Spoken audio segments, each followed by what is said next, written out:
We're going to go ahead and get started, at least with some introductions. I'm Phil Metzler with the Community Resilience Guild. David Lehman Miller, as well as Twyla Albrecht, have really helped pull the vision for this series together and help us think about how we can bring some of the work we're doing out into public view more. A lot of that work, from our perspective, starts to look like something like this diagram that's in your program.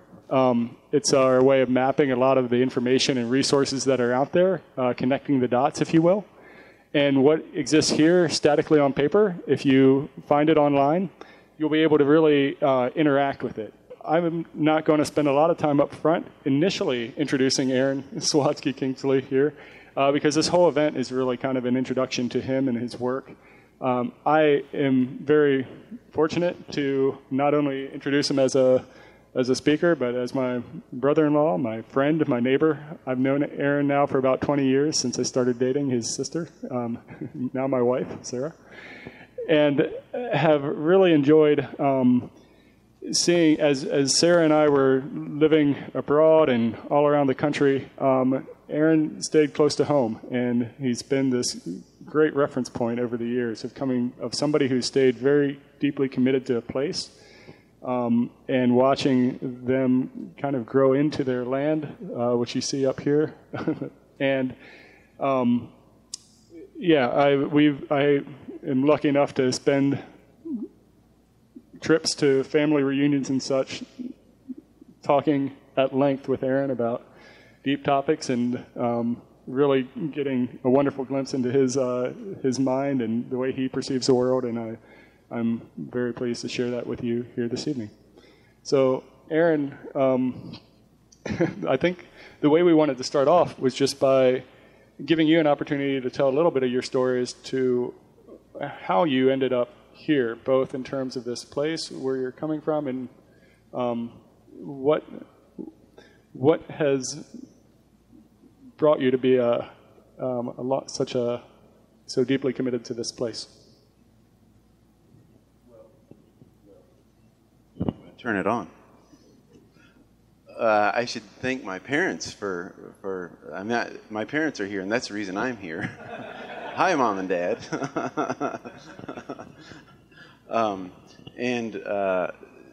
Their parents were in Indiana before them too, so that's how I come to be in this part of the world from a genealogical standpoint. I grew up in Elkhart, and growing up in South Central Elkhart, in a fairly inner city sort of neighborhood, one of the things that were present in that neighborhood were trees, and a mulberry tree in particular is one of those trees that has stayed with me through my life. This was a large, breaking down mulberry that was halfway down the alley in Mr. Applewhite's backyard, and it had one large limb in particular that broke down all the way to the ground and could just kind of climb up it into the tree and harvest the mulberries. And I remember playing in that tree with friends, by myself sometimes, I think. It's a little hard to remember. Walking our dog up and down that alley. That tree has continued to be, the memory of that tree has continued to be an important reference point for me throughout my life. So one of the things that has continued to be also very important to me is writing and storytelling. And that's part of what we want to touch on here this evening. I don't think of myself as a writer. I think of my brother, who's walking in right here, as a much better storyteller. There he is. But I have always wanted to be a writer, and I've always wanted to be a storyteller. I've always been very interested in writing and storytelling. I've spent a lot of time working on writing and storytelling through my life. I don't know, there isn't much to show for it, much success to show for it, but it's something that I continue to work at and craft anyways. when I was a senior in high school, I began to write a story about a girl who climbed up into a tree, a mulberry tree, and never came down again. It's a story that was never finished. It was going to be the great American novel. Maybe it still will. I don't know. And it was that mulberry tree that I had in mind, the mulberry tree that I was referencing earlier. And it wasn't until much later, even 4 or 5 years ago, that much later, I'm 44, so it's been more than 20 years since I started that story. It wasn't until much later that I realized that story I was writing about myself. I should have known at the age when I began, but of course when you're 18 you don't have that kind of perspective. But it was a story that I was writing about not wanting to grow up, not wanting to leave home, not wanting to leave my neighborhood, my friends. I wanted to climb up into that tree and stay there. I tell that story because the years between beginning to write that story and realizing who it was about were the years in which I stumbled into forestry, into urban forestry, and into the vocation that has become so important to me, with the storytelling and the writing on the side. So I went off to college, to Goshen College, because I was going to study literature and I was going to learn how to become a good writer so that I could, become a great novelist. And I graduated with an English degree. I didn't entertain much of the sciences, chemical or physical, or there wasn't much for natural sciences at that point either. That was just coming in. And my friends all stayed around. My closest friends all stayed in Goshen for one reason or another. This is one of the great mysteries to me in my life, is that while many other Goshen College graduates were heading out to Seattle or Philadelphia or Denver or LA or New York, my closest friends stayed, and so I wasn't going to go. And I didn't really have a burning need to go either. I have keen memories of late winter nights walking through, this would be Franklin Street, across the tracks, down behind Goshen Rubber on 10th Street, over to the house where my good friend Phil lived, and he was getting off work at Oak Lawn at 11 o'clock, and I was going over there to hang out with him for the next 3 hours. And I have these memories of walking through the snow on a winter night and the steam that's coming up out of these factories, and thinking to myself, this is weirdly beautiful. This is weirdly attractive to me. I don't want to work in that factory, but this is an interesting place to be. I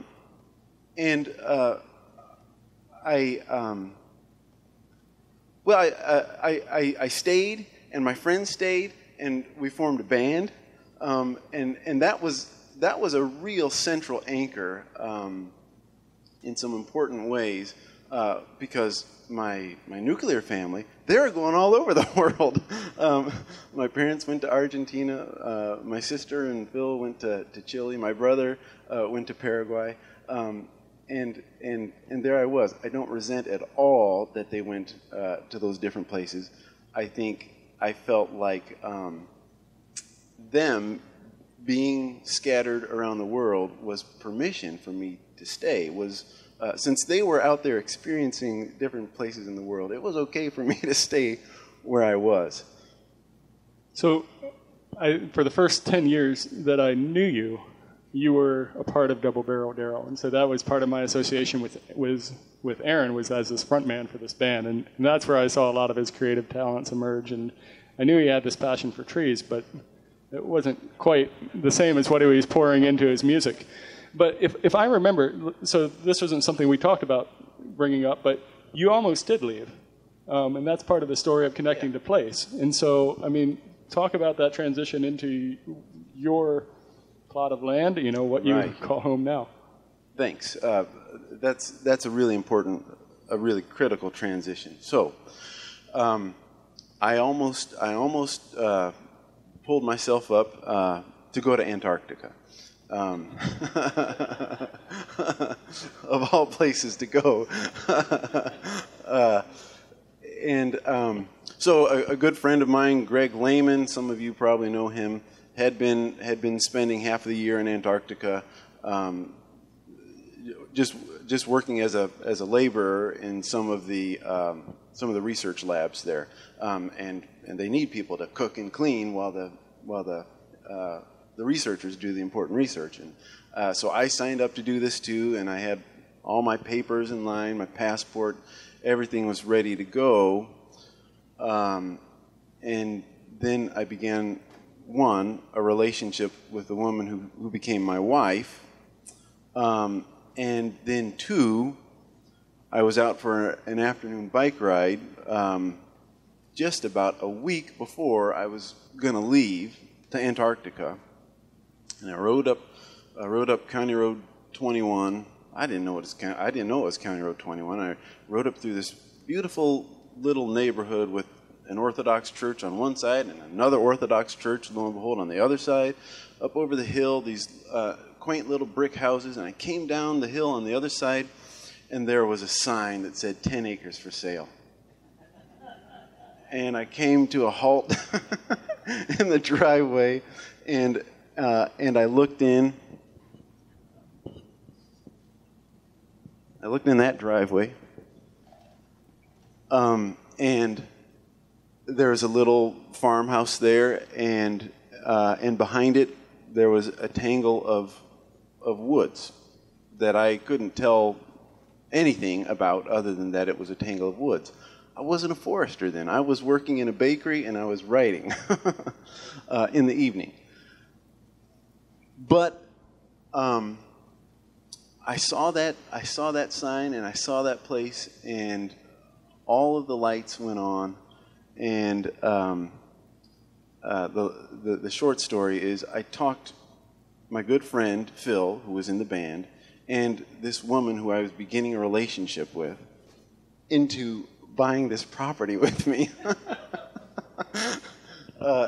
So one of the great mysteries in my life is that my friends decided not to move away from Goshen.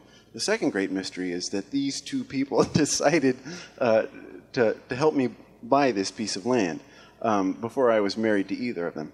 I ended up only marrying one of them. I didn't divorce the other, but I didn't marry him either.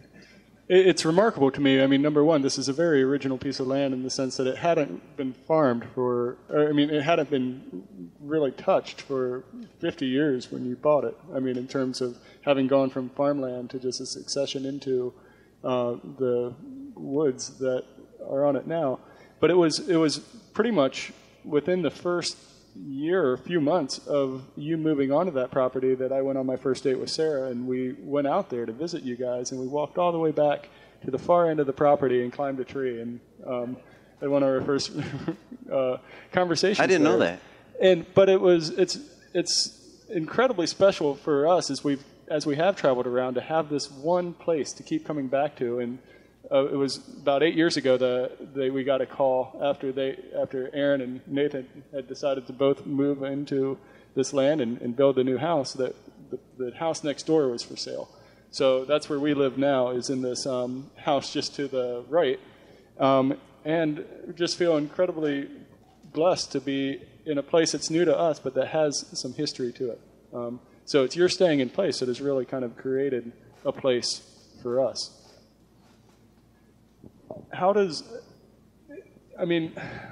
Going into, it was while living here that you transitioned into becoming a forester. And so how has your love of trees been reflected in your inhabiting of this particular place, in terms of your perception of both that locale, but then also growing into how you perceive this larger community that you've stayed committed to as well. So, like I said, I didn't. When we bought the property and we moved into the property, I didn't have forestry in mind. What I had in mind was my Aunt Sue Ellen's 80 acres in the UP in mind of beautiful, to me at that time, pristine land, forested and meadowed, no running water, no electricity, ideal and idyllic. That's what I had in mind.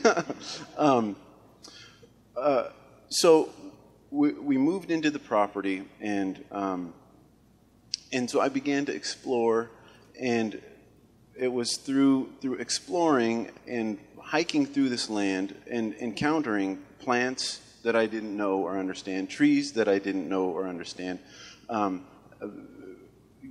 breaking out in these horrible rashes, that would spread all over, and not comprehending what it was about. I don't get poison ivy. I'm 20-some years old. I've never had poison ivy before. It couldn't be. Well, where's the poison sumac? Where's the poison oak? There's none here. And eventually, I invited a bioprof from the college, Mary Linton, to come over and help me identify what in the world was going on. And we hiked halfway back into the property where it was a little more open, and she said, "Oh Lord, I have never seen such a healthy crop of poison ivy in my life." I said, "What? Where?" So I obviously didn't know what poison ivy was, and got pretty well educated after that. But as I was exploring, I was encountering trees, and I was encountering marks on the land, furrows, clearly furrows that somebody had plowed 40, 50 years ago and walked away from. Trees creeping in from the edge, from the forest at the very back, and trying to learn how to identify what these trees were.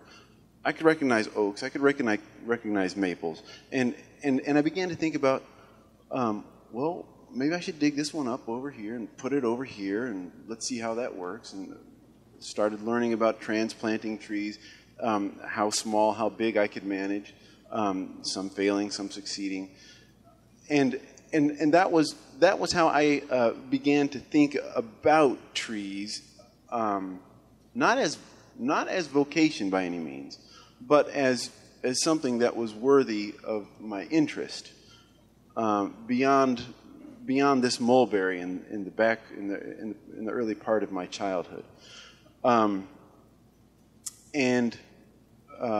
One day I got a phone call from my friend Eric Kurtz, who I didn't even know that he was on the Goshen Tree Board. I didn't even know there was a Goshen Tree Board. But he called me up and he said, "So the city is looking to hire a forester. The city has created a forestry position, and I think you should apply for this." And I laughed at him because no background. This is just a little bit of a hobby. But I was looking for something different than what I was doing, and I applied. I got called in for an interview somehow. I got called back for a second interview somehow. I remember riding in my wife's truck up over the 15 overpass going for this second interview, thinking, this doesn't make any sense. This doesn't make any sense. And I guess I was excited or enthusiastic or something, and they hired me. They hired me. The city hired me. A more sober way to think about that for me is to recognize that my socioeconomic and intellectual background conferred in large part because of the color of my skin. That's part of the story. That's part of the reason that the city takes a chance on somebody like me who doesn't have any background. And I think it's important to recognize that, partly because there are many other qualified people for a job like mine. Many other more qualified by now people. I'm extremely lucky to have stumbled into the forestry position here in the city of Goshen. But I credit this land. This land taught me about trees, continues to teach me about trees, and that's the reason that that I have the job that I have, because this was where I learned to appreciate trees and began to think about them in a new way. I think this could be part of where we get into a bit of a choose your own adventure here, because there's a number of things that you brought into the job that people might not have expected to get out of somebody coming at it without the experience that you had not coming from a forestry background. So, I mean, there's the education and the role that you've played working with schools as one thing we've talked about highlighting. There's the writing that you do as well through the column that has enabled you to kind of share some of the stories that you encounter as you're working with people. And then, of course, there's like kind of the broader narrative that you're developing of how forestry is part of the identity of the community, which feels like the easiest segue for you at this point. Let's go to the title, Forest People. Forest People Stories, and that will point us towards some of the work that I've been able to do with some schools. Okay. So let's run the one video. Direction. So this is part of what we're trying to do with these is to share with you or give you some jumping off points into some of the information that we've helped compile and gather here over the past few years of working with Aaron. There are two things that you'll find in particular. One is this. This is a presentation that Aaron has developed and has been giving locally and elsewhere in the state. You can find a link to the full video, but this is one excerpt to it. There are also some other videos that we'll touch on later, but this is one excerpt that inspired the title for this event. One of the things that I get to do when I have younger audiences is we often go out into the woods and we take a hike.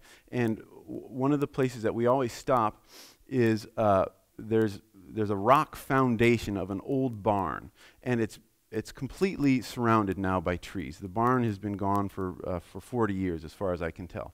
And we stop and we look at this, and I ask the kids, how did this happen that once upon a time there was a barn here and now there are trees? And they get around to the idea, well, that once the barn and the farm was abandoned, then the trees just grew. And so then I say to them, so what would happen if you and your family left your house and you all moved away for 10, 15 years, which is an expansive time that they can't imagine, but if they moved away and nobody mowed for that period of time, what would you find when you came back? And they know just by looking around them that the trees would grow. Their places would turn into a small forest, right? We know this. And so then I say to them, now the thing about the place where we live is that it has this incredibly regenerative ability to bring forth trees, just kind of hopelessly. Some people express this as a bane. I don't think it is. And part of what it means is that here in Goshen, in northern Indiana where we live, wherever you look, even if it's way out on the horizon, what do we see? We see trees. We see trees. And what this means, I think, is that we are forest people. And so I present this to these young kids. I say, that's who we are. We are forest people. And understanding who we are, at that point, then we're ready to continue our walk into the woods and kind of have the lights come on a little bit more. But that's, I extend that to them, and I want to extend that to us here too, to you here. We are forest people. If we live here, that's who we are. So that is a theme that I've been working on especially with elementary age kids that I have the great privilege to work with in the Parks Department at the Wreath Interpretive Center. We have a steadily growing program with kids coming to the Wreath Center, and we take them out into the woods and talk about what a forest is and how it works, and talking about the fact, I think, that we are forest people. Forests are one of our greatest natural heritages here. Yes, there we are. These are, I believe these are parksiders. I've also, through my sister, Sarah, been working with Chamberlain Elementary third graders, and we've had a lot of fun, and the third grade teachers and my sister have done a fantastic amount of work to kind of build trees and forestry concepts into their curriculum.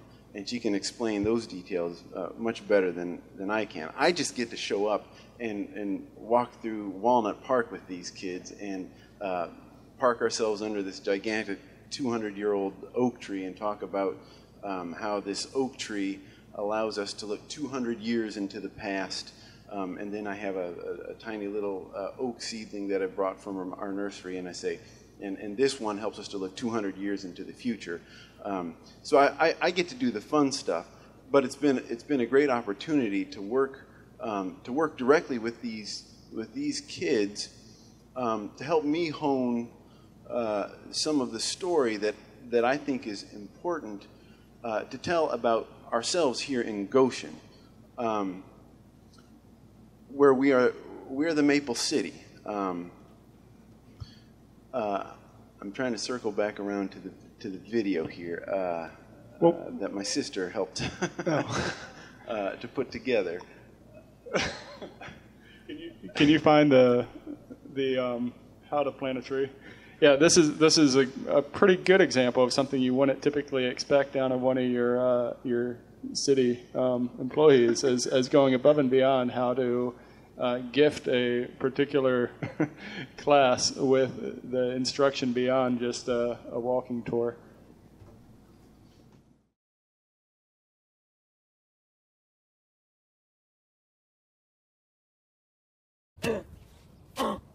There we go. Hey, what are you doing? I'm planting a tree. That's not a tree. It came from a tree. You can't plant that. Get that out of there. You can't. Then we'll get it out of here. However, I will get something else in. And by which I mean you. What? You can't. No, you can't plant me. Yes, I can. I can do whatever I want. I'm not a tree. Help! Help! Help! Quiet. I'm Tree Girl. You look like you need help. Well, I could. This fella tried to plant a board, and then he tried to plant me. Well, I can help you. Need my tree planting tools. Let's see what I got here.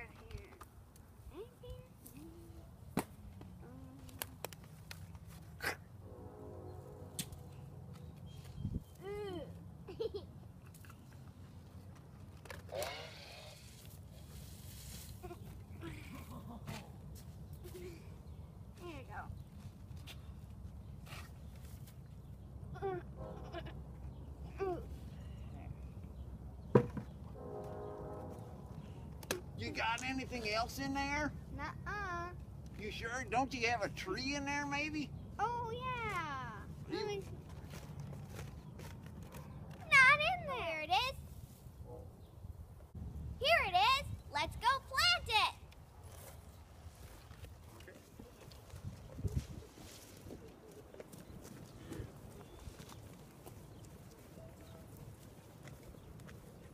Number 1, find the right spot. Good soil, plenty of room, and plenty of sun.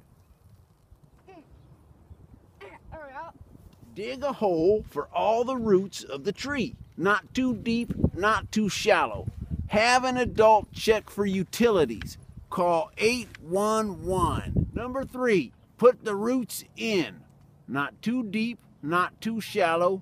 Be sure you know which are the roots. Well, now I'm going to put the roots in the hole. Put water in the hole.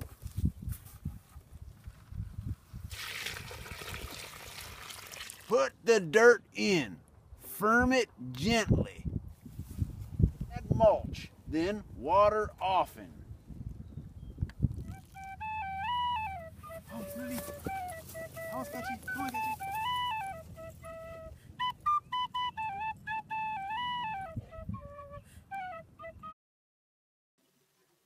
you. So this is a short piece that, as I understand it, continues to get quite a bit of use years after it was originally put together, because it resonates with the kids. They like it, and it was done for them at Chamberlain. So, but this is also some of the education that you get to do with the broader community in terms of tree planting and helping create as many opportunities for people to plant trees throughout the different neighborhoods. So perhaps you could speak to how you've seen that kind of help shape both your work and your role through the Parks Department, but also how you see yourself then using some of these different skills of communication and writing and all to help get more people thinking about trees, and not just thinking about, but actively planting and increasing our urban forest here in the community. Well, so the trick the trick with urban forestry is, as I have come to understand it, as I interpret it, is how to get people and trees to work together, to live together thoughtfully. And trees are thoughtful. Trees are sentient creatures, believe it or not, and people are too. So working with kids to embed some of these sensibilities is a really critical way to begin helping this to happen. So I'm going to circle around to answering here. One of the best moments that I've witnessed was at our Arbor Day celebration this past April, when the third graders from Chamberlain and Model came, and their choirs sang for the people who were gathered there. This is kind of a regular feature of our Arbor Day celebration, where the third graders sing. And unbeknownst to me, there were several middle school kids who also showed up for the celebration, and heard the singing and came up and kind of hovered on the edge of the kids who were singing. And as they finished their song, they clapped, just wildly and enthusiastically, and high-fived kids on the edge of the choir there. And I discovered afterwards that they had been Chamberlain students 4 or 5 years prior, and had sung in those choirs too, and were remembering what that experience was like. I had planted a tree with those middle school kids earlier in the day, and so there were all these different streams of information that were kind of coming together in that moment for them, for the third graders, and for me. And it was just a really touching moment to see the middle school kids affirming what the third grade kids were doing, and the meaningfulness of it. And I can only hope that will continue to carry forward. And that's the educational work that is fundamental to building, to growing a really healthy urban forest. Of course, it's important to find ways to work with the adults too. And I want to also say that I'm not just teaching. I'm always learning from the kids and from adults. And so one of the great things that I get to do is put together volunteer plantings, where we can go out into neighborhoods and plant trees together and talk about why that's important. And I can hear from people, there are horror stories of trees and why they're maybe a little bit leery of them, and then maybe kind of shepherd them along to helping to look after their neighbor's new tree or something like that. What were you going to say? Or so one of the things that that happened in the wake of emerald ash borer arriving in Goshen was, and we can circle back to emerald ash borer. That would be good. But we were awarded a tree planting grant to help replace many ash trees that were lost, and an important component of that was some sort of media component to help all of us understand why it's important to replace these trees that were lost, and that became an eye-opening experience for me about engaging local media, which is not something that I knew how to do or had any experience in doing. I ended up working with 5 Core Media from Goshen College, which you mentioned earlier, for your subsequent event, to create some videos about our urban forest and about their value, economic but otherwise intrinsic also. So maybe this is a good moment to show some of that too. Yeah, this was the other part of your very intentional part of the grant, right, for public education and outreach. Yeah, yeah.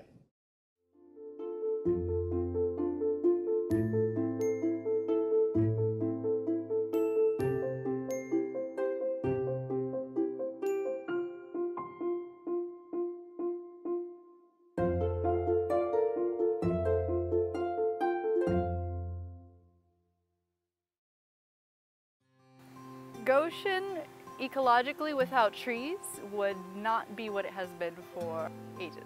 Trees benefit and enhance Goshen because they provide that aesthetic beauty. I can go on a bike ride and just be in awe of all the color that is around me. The wonderful riparian corridor that runs north and south through town that follows Elkhart River is just a priceless kind of gem. And that's something that we'll have forever as long as we understand its value. Trees enhance the aesthetic value of your home and improve the curb appeal of your property. They also provide shelter from the elements. In the summertime, we have lots of shade. In the wintertime, the leaves fall and allows a south-facing sun to hit the house and warm it up. We receive an ecological benefit. In an average year, we don't have to spend an equivalent of about $60,000 to remove various pollutants from the air. Trees provide places that are desirable for people to come together. We really want the city as a whole to be a comfortable gathering place where people enjoy spending time, and we recognize that trees are an essential component of that. You can just go down on any sunny day and see that so many people are outside playing, sitting, going and getting some ice cream. Just to be able to see them out and enjoying themselves makes you feel so much better even about your community. One thing I observe in Goshen is that people are not only invested in trees, but they're actually really passionate about them as well. Our hope is that future generations can appreciate all the investment and resources that we're contributing to make our city forest last. So the diversity of our forest and the care that is required, introducing new tree stock and maintaining what we have is all that will make Goshen continue to really thrive for years to come. You know, the things that are going on downtown, the revitalization, the trees are an integral part of that. They're part of what makes Goshen, Goshen.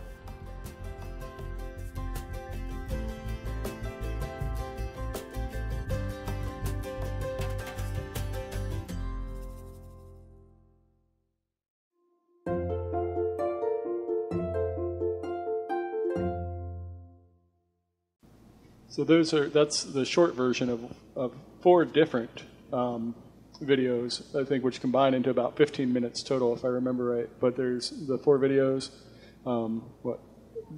This is one of the things that really helped me appreciate how you were interpreting or how you were filling your role as forester in a really inspiring way. The fact that you touched on the ecological benefits was one of the videos. went into the economic videos, which was clearly something that was emergent from the research that you were doing and through the city, but then to speak to the social benefits and to the aesthetic benefits in a really creative way. We're woven into all of these videos. It's just a lot of different dimensions that you see when you look at something like an our urban forest through a systems perspective. And that's been one of the touching point, the starting points for a lot of our conversations, is that we're not reducing these things down to a narrow definition of what forestry is or what it takes to be a steward of our urban forests, but really looking at all these social dimensions and cultural dimensions as well. And I know that's really filled out into the Trees and Civic Identity project, but also into some of the other threads. Go with whatever is most at the forefront for you. Yeah, well, so Phil actually helped me to see and appreciate the systems nature of what we were working at with our urban forestry programs. I was kind of following the leads that made sense to me and kind of pulling different information together. Partly following the leads of the U.S. Forest Service and some research that they were publishing, but Phil really, in the wake of those videos, helped me to appreciate that that what we were demonstrating was that trees have these connection points throughout our society, throughout our community. In some really remarkable ways. This was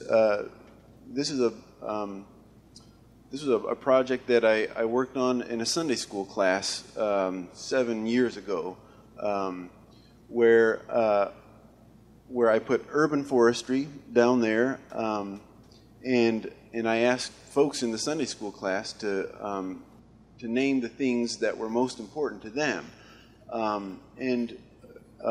So we began to make these other bubbles, and then part of my job was to help find the connection to trees from things like jobs, social stability, economic health, and to kind of explain, to kind of interpret some of those things, and that was what the forestry videos were also designed to demonstrate. And like I said, I didn't even fully appreciate, as those videos were being put together, and as we were interviewing people like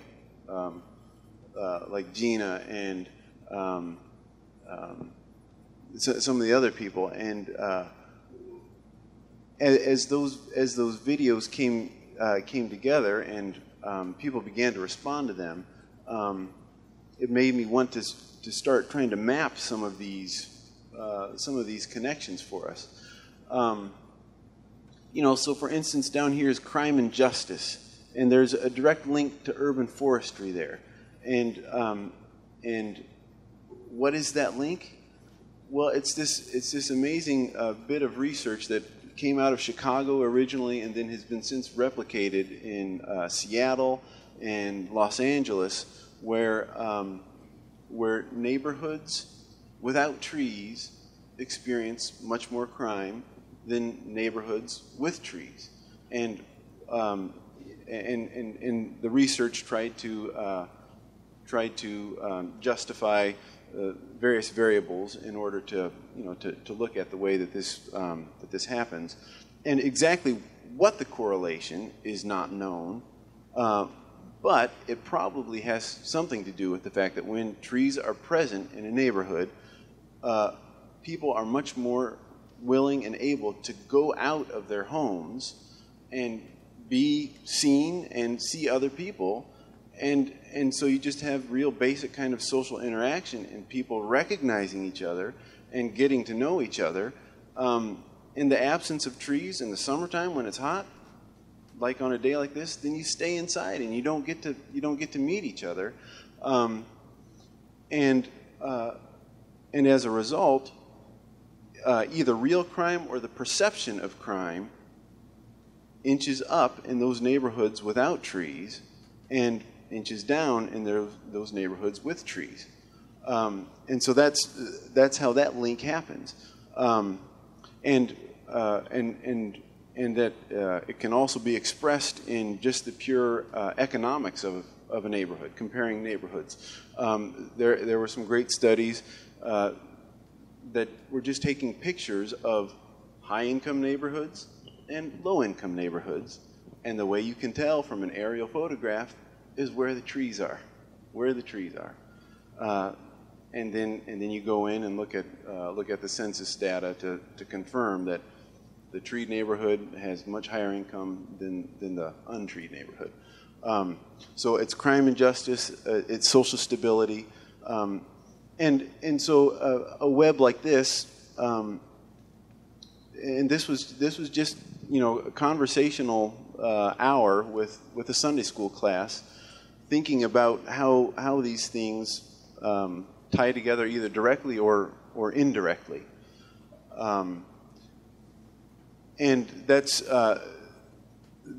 one of the things that I think we have to continue to work at. If we're thinking about story, then this becomes a place where story can be traced out, can be seen. It also is a place where an ecosystem becomes visible, and an ecosystem is a story, where all these components are working together, living together, playing together, fighting together, but managing each other's lives also in symbiotic ways.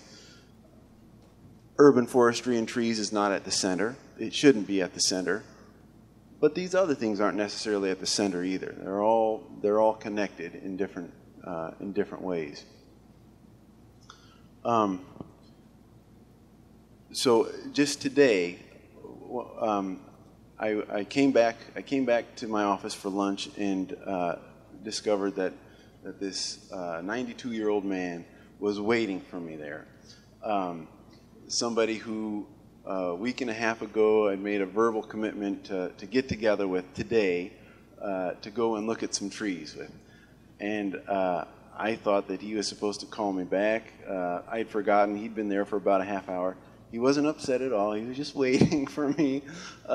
So we jumped into my truck. He climbed into my truck. I jumped in. And I turned on the AC, and away we went. First, to look at a tree up by the environmental dump, the environmental center up on County Road 19. Sorry, I call it the environmental dump. That's my shorthand. He wanted to confirm whether it was a shingle oak or not. I had never noticed the tree there, but he had. And then we went out to his house, which was just outside of Goshen. That had been my agreement that I would go with him to look at some things there. I didn't know what to expect. I wasn't sure what he wanted. I knew that he was really interested in chestnut trees, and that can be another segue.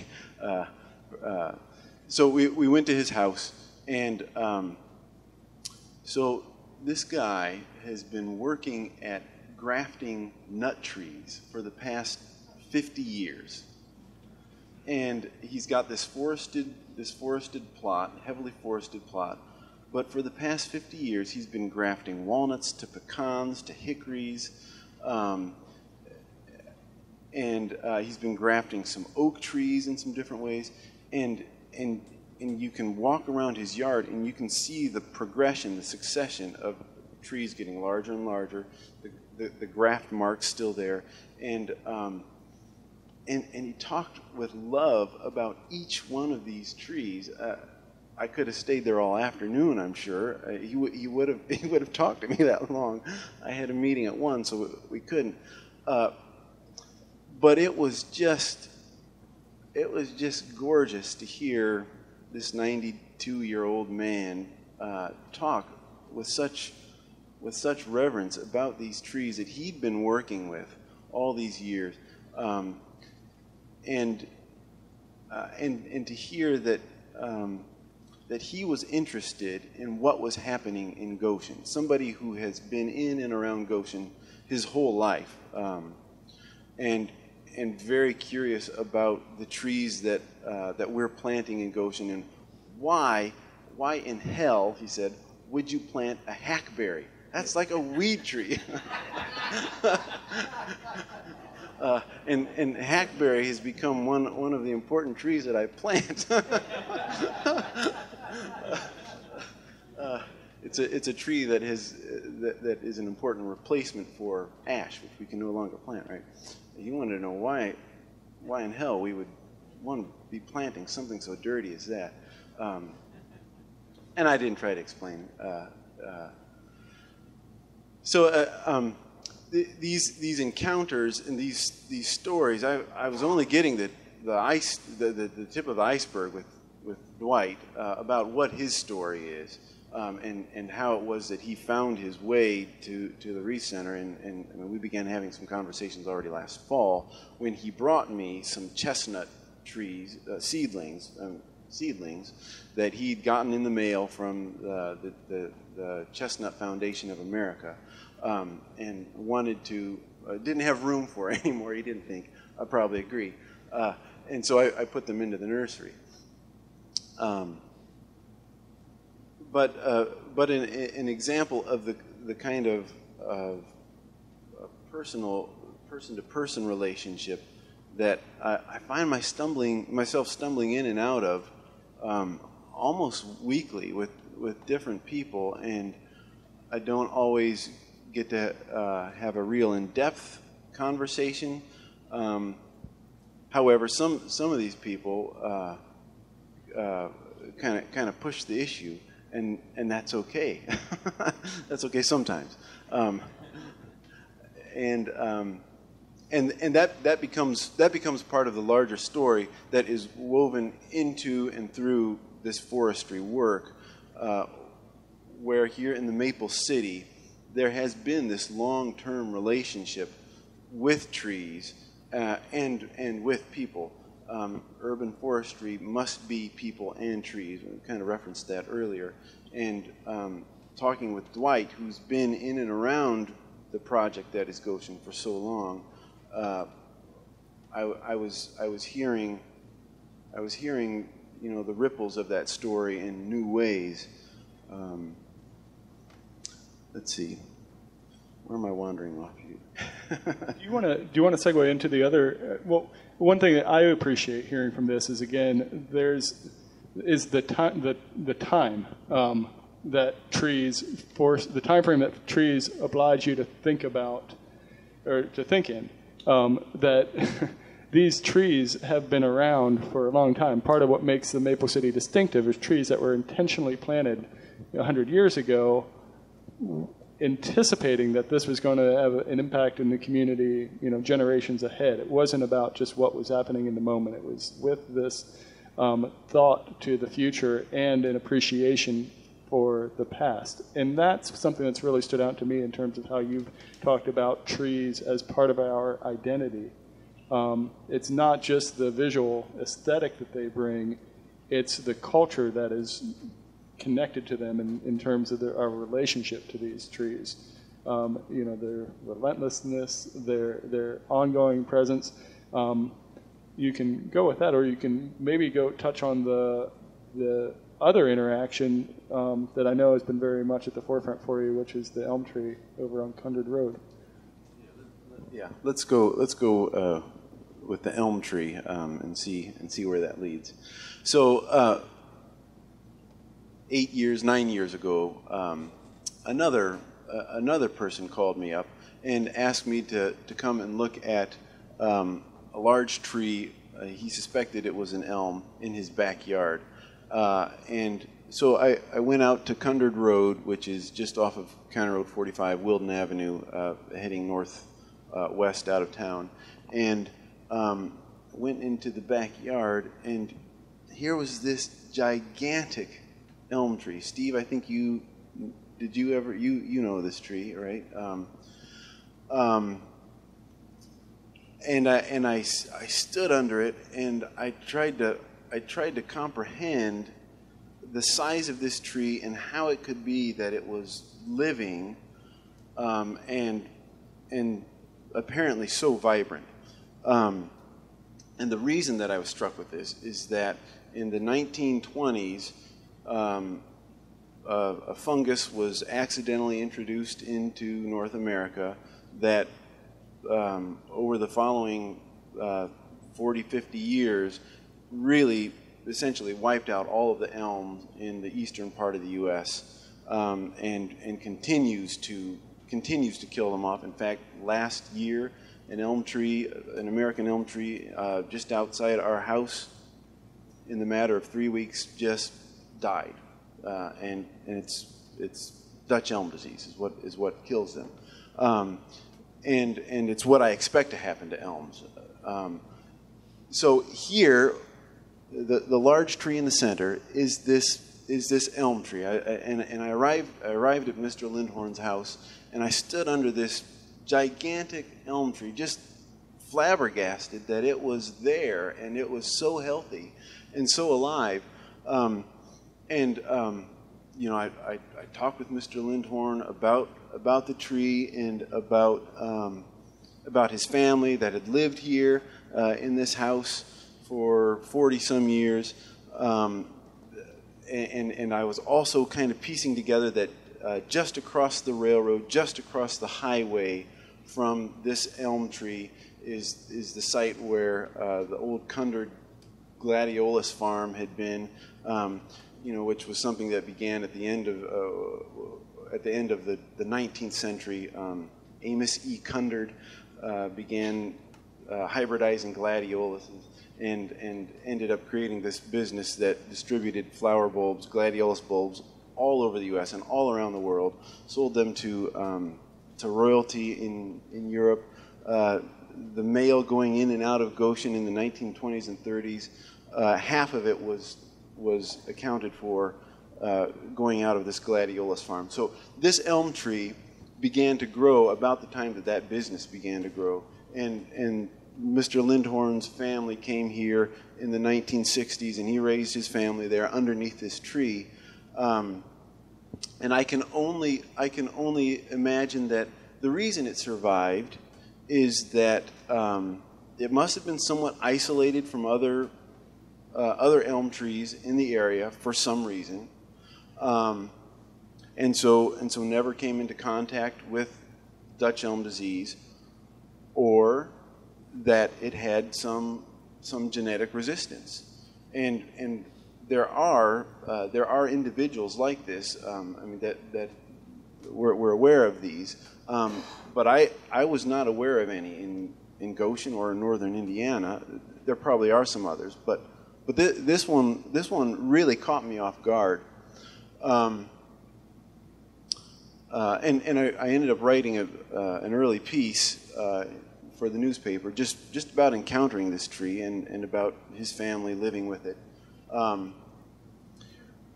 You know, so it became this micro story about this tiny property and this singular tree, and the way that it lived here on the outskirts of the Maple City, now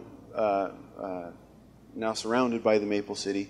Maybe part of the reason also that it survives is because as the Maple City, we were busy planting maples instead of elms like everybody else in the eastern part of the United States.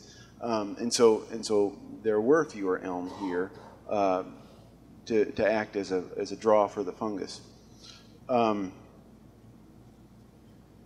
The end of the story, or maybe not the end of the story, is that this spring the tree was cut down, and I was vaguely aware that this was a possibility. The property had been sold. The Lindhorns had died, and the property had been sold. The daughter got into contact with me from Utah to say that she was aware that the new property owner was likely to cut this down. She wasn't asking me to intervene, but just wanted me to be aware, knowing that I had been interested in the tree. And indeed it was cut down before I took the time or made the time to at least have a conversation with the new property owner about the tree and why it is unique, why it's important. So I feel some guilt about not having been on the ball to at least have a conversation. I don't know that I could have done anything about what happened, but the tree is now gone, and I don't know. Well, right, the limbs are still scattered roughly in the drip line of the trunk. The stump sits there, and it's so badly scarred by the chainsaw that I can't even count the rings. But I'm guessing it's about 100 years old, in that range. But the daughter has she was able to get the majority of the trunk and is having several pieces of furniture built out of it, including a table. The micro story is about this tree. The macro story is about Dutch elm disease that continues to persist and to wipe out elm trees that try to make it back, is pushing up into Canada as climate change pushes things north. I was in Winnipeg a couple years ago, where my wife is from, and Winnipeg claims to have the largest urban elm population in the world, and it's amazing. I'd never seen an elm streets lined with elms before until going to Winnipeg, and it's a cathedral experience to walk down a street that is lined with elms, and it wasn't here in Goshen, but many other places in this part of the country once upon a time.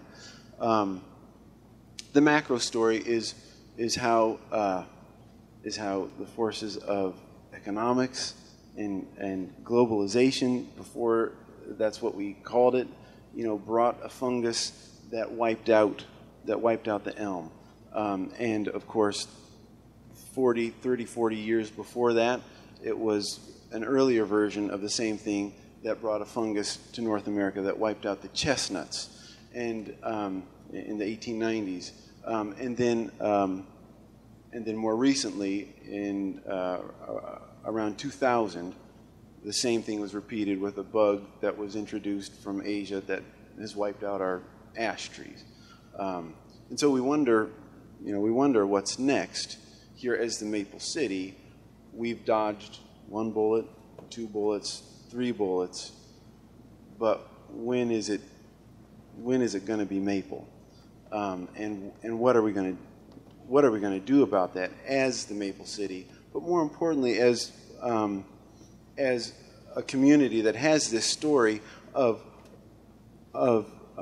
caring for trees and being identified with trees, whether they're maple or otherwise. And so that's kind of the next wrinkle in our story that we have to see how it plays out.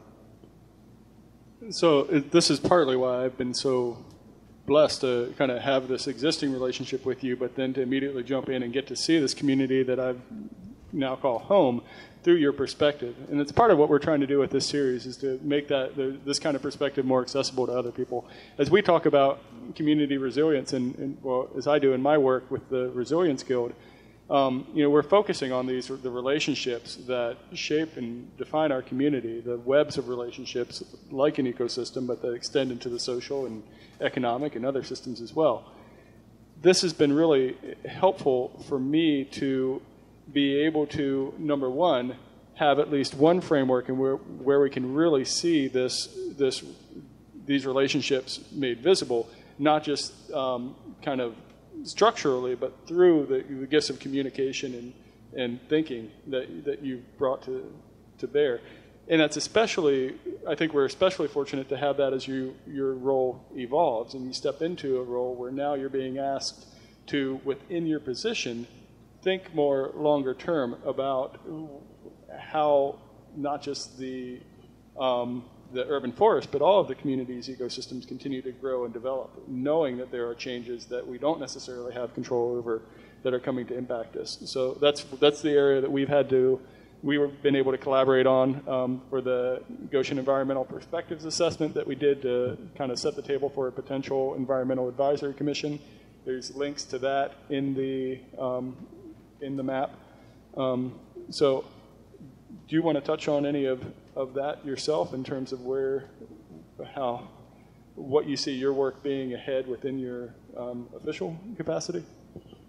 So Phil's referencing to the way that my role has been expanded in the past year, and my role now is to help us think beyond just trees, and there are many folks in Goshen who are already doing that. There's a lot of great work being done with water quality and brownfield reclamation, and thinking about how we can become more efficient in the way that we use our resources. But we are at the point now where the city needs to kind of gather up all of these pieces and kind of look at how they work together, how they fit in relationship to each other, and how we as a community can decide how best to use the resources. So, I mean, our essential resources, as I see them, in Goshen, are human ingenuity, soils, water, and trees. I think because trees are an expression of all of these different things, and these resources experience greater and greater stress as our population continues to grow, and as climate change begins to narrow the ability of our existing ecosystem to function in the way that it has, even as it functions now, which is already diminished from what it once was. And so my expanded role is to, as I'm understanding it, as the city is trying to understand it, is to help us be thoughtful and proactive, and also be appreciative of the vast unknowns that are in front of us. We prefer to think in terms of the things that we know and that we can control, but I think an important thing for us to begin to shift to is recognizing that the things we don't know are the really important variables in front of us, and and resilience means preparing for not knowing how things are going to move around us, and being able to roll with changes, especially climatic changes that are going to change the nature of our ecosystem and therefore our society over the next 100 years, beyond us, into the lifetimes of my children and maybe grandchildren. That's a daunting task, of course, and realistically it's an impossible task, and it's only one that I can begin to think about, and it's not one that I can do on my own. And so part of an appeal here is for all of us to work at these things together. That's the task of urban forestry, and that's the expanded task that now comes to all of us, and that I'm scratching my head thinking about how do I live into that.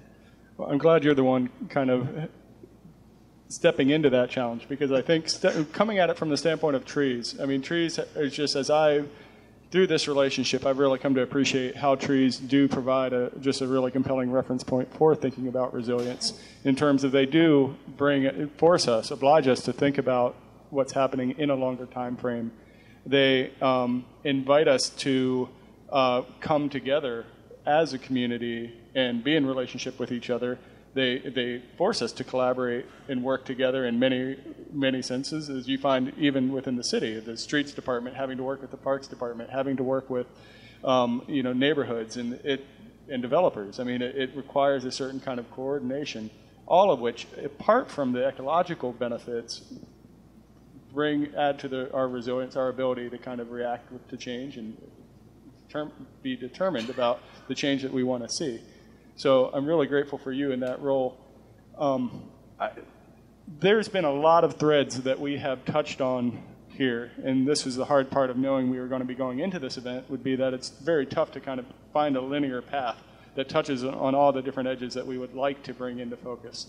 So we'll really invite you to follow up on some of the different themes that may have popped up that we would have loved to have come around and gone into greater depth with, but we just won't have time.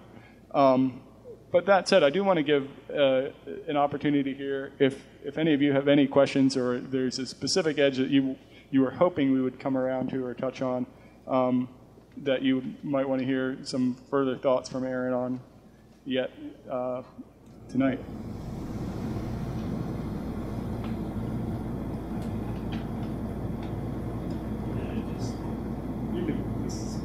Yeah, so you quoted the person who was cussing about trees, and it just reminded me of the amount of emotional attachment and sometimes anger and sympathy. I mean, just the wild emotions that people feel in relation to trees.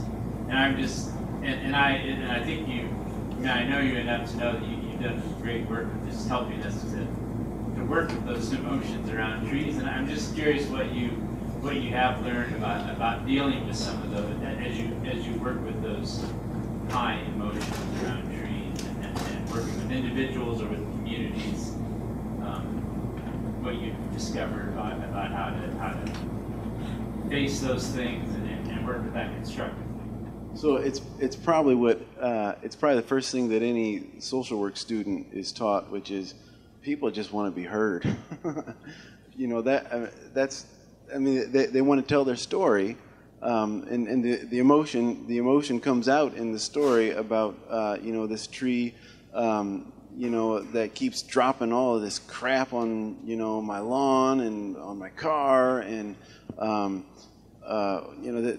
So earlier today, I was talking to somebody about their birch tree. Birch trees drop lots and lots of stuff, and they were wondering whether it was time to cut it down. And I looked at it and I said, yes, they are dirty, but this tree is still a really healthy tree, and the way that you can look at it is the beauty of the tree is something that you can continue to appreciate, and part of the price is just this stuff that falls down. So enjoy the beauty of it, and let's look at it in a couple years. Let's look at it again in 4 years, and let's see whether it's deteriorating, and let's see how you feel about it then.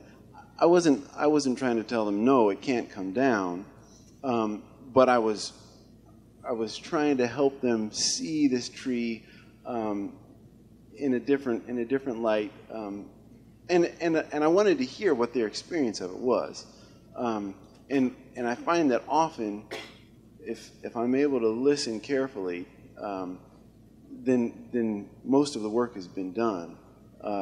There's been some venting of frustration about a tree, and usually, without me even prodding, the story then turns, and after venting about the tree, people will say, "But I like this about the tree.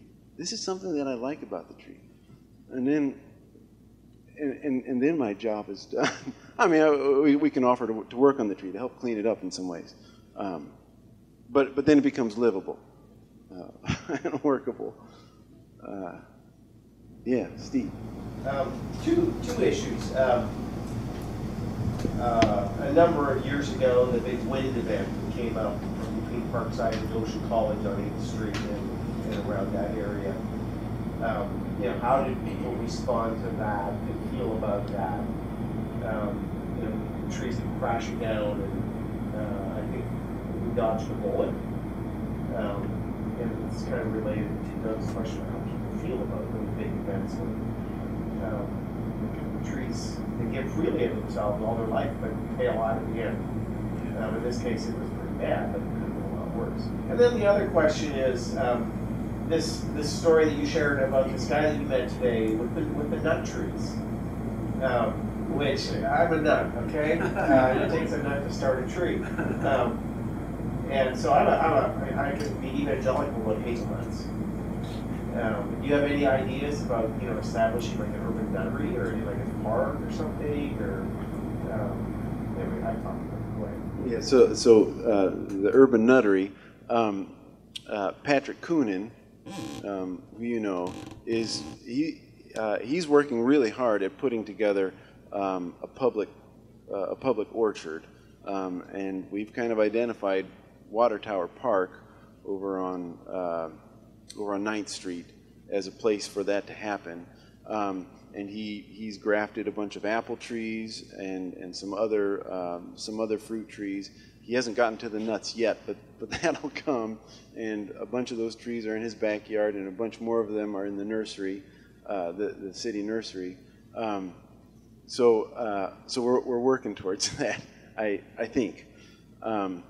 So the storm that came through, 8th Street, 7th Street, parts of 6th Street, and then 13th, 14th, 15th, 12th Street, all experienced some severe tree loss, and some of the houses, especially on 8th Street, took some serious damage too.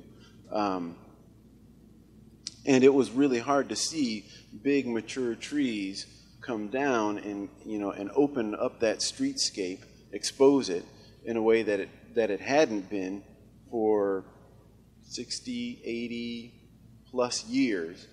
And they were, I think they're almost all maples. I can't think of anything that wasn't maple that came down in that event, or even in the months after, as we were able to assess the damage and recognize that we needed to take other stuff out. So it was hard to see that happen, but then it became an opportunity to begin replanting with non-maple, non-ash species, which is important, because if we've dodged 3 bullets so far, chestnut blight, Dutch elm disease, emerald ash borer, then the only way to be prepared for whatever may come for maple is to diversify what we have. We know that our public street trees are at least 50% maple, and I think if we were to inventory all the trees in the city, we'd be pressing up past 60%. So we have to diversify what's in our city if we want our urban forest to survive in a viable way into the next 100 years. So painful to see that happen, but it becomes an opportunity to rebuild our forest in a healthier way. And my experience is that most people who lost trees in that experience were eager to get something new started. They weren't frightened by it, and maybe that's because they recognize they're not going to be there for another 30 to 60 to 80 years when it becomes a problem again. I think if there's any additional questions that people have, you're welcome to come up afterwards and ask Aaron directly. But I think in the interest of time, we want to bring things to a close.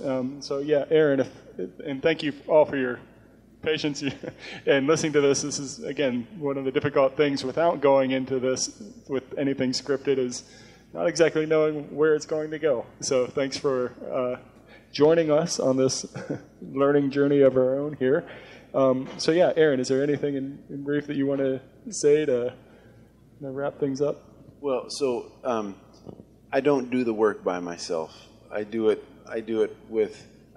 directly with people like Kendall sitting there in the back, and other folks at the Parks Department. and other folks in the departments throughout the city, but then also with you all who live and work in Goshen.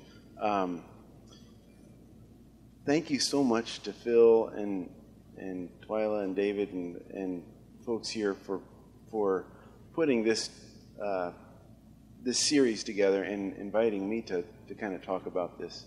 I hope I haven't rambled too much. Try not to be boring or stutter too much, and I'm sorry if I have.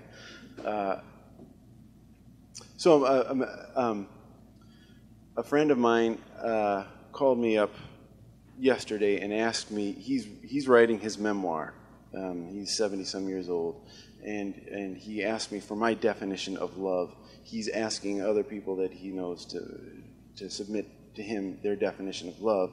And so, I mean, I think a good definition of love is a tree, which is a thing that synthesizes inorganic materials and turns them into, incredible chemical and physical realities that benefit itself, but also are given just abundantly and ridiculously to everything else around it and within it and on it. So maybe that's my last thing. Well, thank you, Aaron, for all you do here in the community and for joining us here this evening. And we've just scratched the surface of a lot of the writing and the stories and the gifts that Aaron has given to the community. Again, you'll find a lot of that information there, both the technical reports on what's happening with the urban forest and articles in the Naturalized Mid-American and the Goshen News and many other tidbits as well. So we'll be back here in 2 weeks for, again, the event featuring Deep Dive and the work of 5 Corps and the marine biology program at the college. There is a sign-up sheet out there. If you're welcome to sign up if you want to get more information to stay aware of the events that we're going to be doing. And we are doing these free, but we welcome donations to help us continue it. So thank you very much, and feel free to come and let us know if you have any additional questions or input.